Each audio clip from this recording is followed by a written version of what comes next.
Banyabo erinnya lyange yenze Ssekitoleko Yasin Azinowu Machete. Ndi musanyufu nnyo okuba nga tuli wano, ate ekinsinze okunsanyula kanso obadde tokyajjukira maze kulaba omusajja munnamawulire nga ayambadde ekkanzu leero matikkira ga Ssaabasajja Kabaka. Kituufu tufulumye ku matikkira ga Ssaabasajja Kabaka kinagenda kulifa naye ngera kanso babagambye sirina bingi byakwogera kuba nange kennyini mundaba ninga ataliiwo ninga atakkiriza nti ndi waddala mwenna mbalabanga mu abatali baddala nensooka okwebaza baganda bange mmwe bannamawulire mutukoze obulungi obutenkanika. Nzirako okwebaza baganda bange benkoze nabo obusibe naddala abo omwenda bannange mbabulire okusalawo n'ogamba nti tukuwa mwezi gumu naye sigala agamba abasajja bano bannange nga bazira. So baganda bange mbebaza okubanga mwadisaidinga bwe mutyo era mbebaza okubanga Katonda atuwadde omukisa gw'okuyitudde mu nsi eno.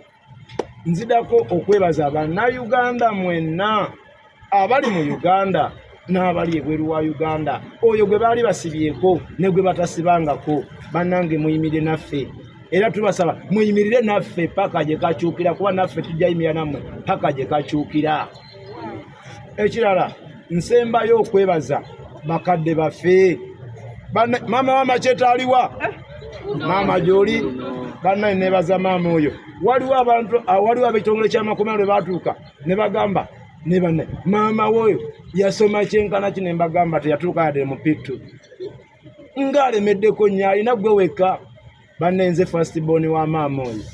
Maama weebale kutuzaala ffenna abasibe. Obadde ojja n'otukyalira ffenna nga toyawuddemu nti oyita Machete yekka, n'otuyita ffenna. Mukyala Kalanzi, maama Kintu Abudallah, muganda wa Mwase Patrick, mwanyina wa Kato, senga w'abasibe. Bannange waliwo mu kanso omukyalo w'Enkizo. Bannange yetodde mu basibe n'empuli yange ennaku enkwata. Bamita Shifa Lukundo. Najja ne tumuvuma ne tumugamba nayo waayi tuli mu kufa akawunga, n'agamba kantetenkanye. So bannange sirina bingi bya kubagamba, naye nebaza mwenna abayimiridde naffe okuva gye twatandikira paka wano wetukyali. Kuba sijja baga nti paka wetumalidde simanye babyawedde, naye mwebale kunyira naffe, naye naffe tubasuubiza musigale nga mwende naffe tunayimirira nammwe kubanga ffe mweffe abantu esimba gye bali eyo. Kale nziragaddaga kugera ku kigambo kimu. Nebaza Bannayuganda mwenna abatubeereddewo okuba nti nno mwerekereza ne mujja ne mutulabako. Manye omusibe wa mukomera buli ojja n'omubonga kaaguma. Mwenna abakikoze tubeebaza, mwebale nnyo tubeererawo. N'enjoza za Ssaabasajja tuuka ku matikkira gano emirundi 33 yoga.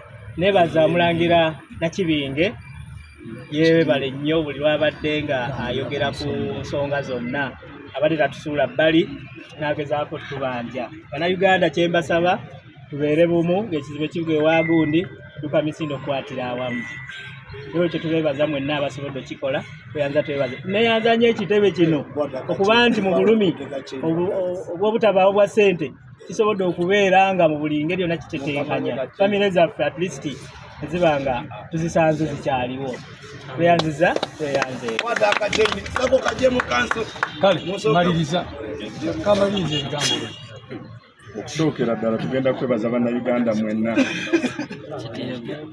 abayimiridde naffe oluvannyuma lw'ennaku 1,876 olwaleero ze tumaze mu kkomera, ne tumalamu essaawa 4,1524, ne tumalamu eddakiika 2,7,1,440.